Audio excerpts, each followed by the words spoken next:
Salam sejahtera Malaysia, denyut nadi suara rakyat bergema di channel ini. Jangan lupa tekan butang subscribe, like dan share. Malaysia kita punya, cintai Malaysiaku, kita jaga kita.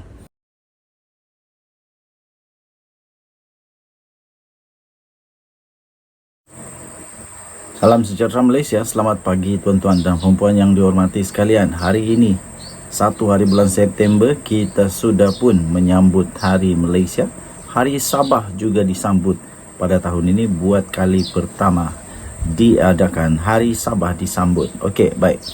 Bekas Perdana Menteri perlu henti tuduh-menuduh. Itu kata Rais Yatim yang dilaporkan di birikharian.com.my. Saya setuju. Sudah-sudahlah bekas Perdana Menteri dan Perdana Menteri perlulah untuk berhenti tuduh-menuduh. Itu kata Rais Yatim. Tapi yang paling teruk sekarang ini, bekas Perdana Menteri pula yang nak sibuk hal kerajaan. Yang menghairankan ialah kenapakah waktu mereka jadi Perdana Menteri tak pula dibuat apa yang mereka dakwa yang perlu dibuat sekarang ini. Kenapa ketika mereka jadi Perdana Menteri tak buat? Sekarang baru sibuk nak usahakan supaya itu dibuat. Dulu tak nak buat. Seorang veteran politik, Rais Yatim, siapa tak kenal dengan veteran politik Malaysia ini. Beliau menasihati supaya mereka yang sudah pernah dilantik sebagai Perdana Menteri, supaya berhentilah serangan berupa tuduh-menuduh. Sebaliknya lebih baik duduklah semeja, katanya. Itu antara saranan daripada bekas yang dipertua Dewan Rakyat, Tan Sri Rais Yatim, dengan mengambil semangat sambutan Hari Kebangsaan ke-66 pada hari ini. Tegasnya, langkah itu adalah satu perkara yang mustahak, supaya masing-masing dapat mengerahkan buah fikiran serta pengalaman sambil muhasabah memikirkan apa yang perlu dilakukan demi kepentingan rakyat.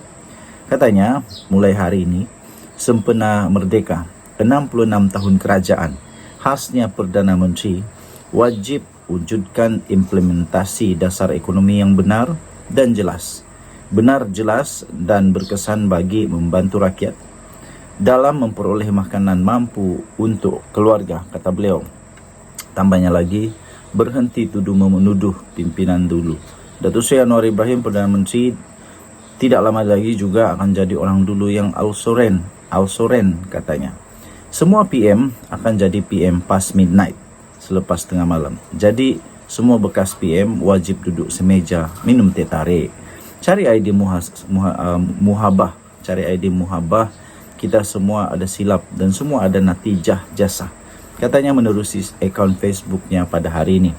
Selain daripada itu, bekas menteri itu juga mengesorkan kepada pimpinan kerajaan sekarang yang diterajui oleh Datuk Seri Anwar Ibrahim supaya membabitkan sama ada blok pembangkang dalam mesyuarat pelaksanaan projek negara.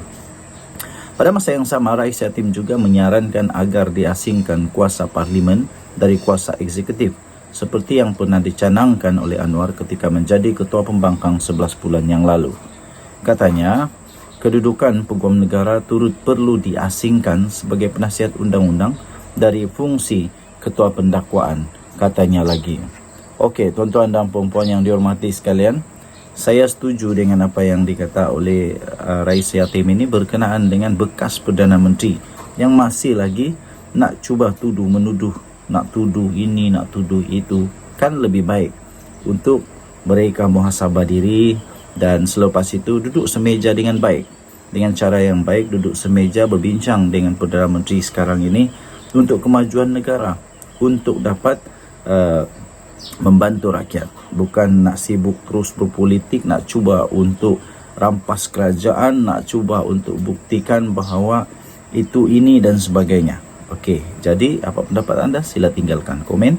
Berita ini daripada biharian.com.my 31 Ogos 2023. Bekas Perdana Menteri henti tuduh-menuduh, kata Rais Yatim. Kita jumpa lagi. Bye-bye. Salam sejahtera Malaysia, denyut nadi suara rakyat bergema di channel ini. Ya bedah-beduh. Ya bedah-beduh. Kecewa lagilah geng-geng penebuk atap kali ini. Kecewa lagi. Ya bedah-beduh. Itu itu tajuk daripada sahbudin.com.net, ditulis oleh Sahbudin Husin. Ya, bedah bedu. Tak nampaknya melepas lagi lah.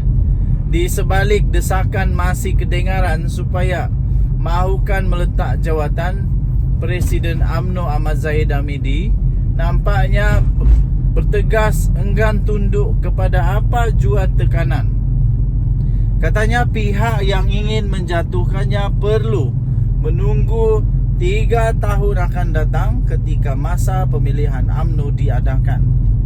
Zahid Hamidi yang juga adalah timbalan Perdana Menteri berkata, pihak terbabit haruslah menghormati sistem demokrasi dalam parti sekiranya mau berhasrat menukar kepimpinannya.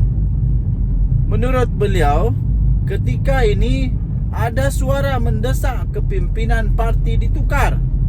Namun pada masa yang sama, ada pihak lain yang pula menyokongnya, seperti yang disuarakan dalam Solidariti Wanita UMNO yang mempertahankan Presiden UMNO yang diadakan di Ibu Negara pada semalam, iaitu pada ketika sebelum artikel ini dikeluarkan. Katanya, tetapi kalau berhajat sama ada orang dalam yang dipengaruhi oleh orang luar untuk menukar kepimpinan, maka tunggulah UMNO mengadakan pemilihan semula 3 tahun akan datang. Itu katanya selepas beliau merasmikan sebuah program di Johor Bahru. Dengan kenyataan itu, atau lebih tepat penegasan itu, bermakna Zahid Hamidi tidak sesekali akan berundur daripada jawatannya. Biar apapun, biar apa dan bagaimana sekalipun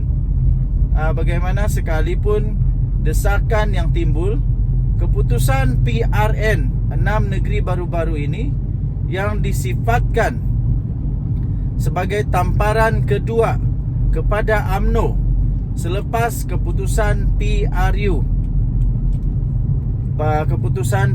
yang lalu, itu disifatkan sebagai tamparan kedua yang paling teruklah dalam UMNO. Kerana UMNO, ya memang betul, UMNO kalah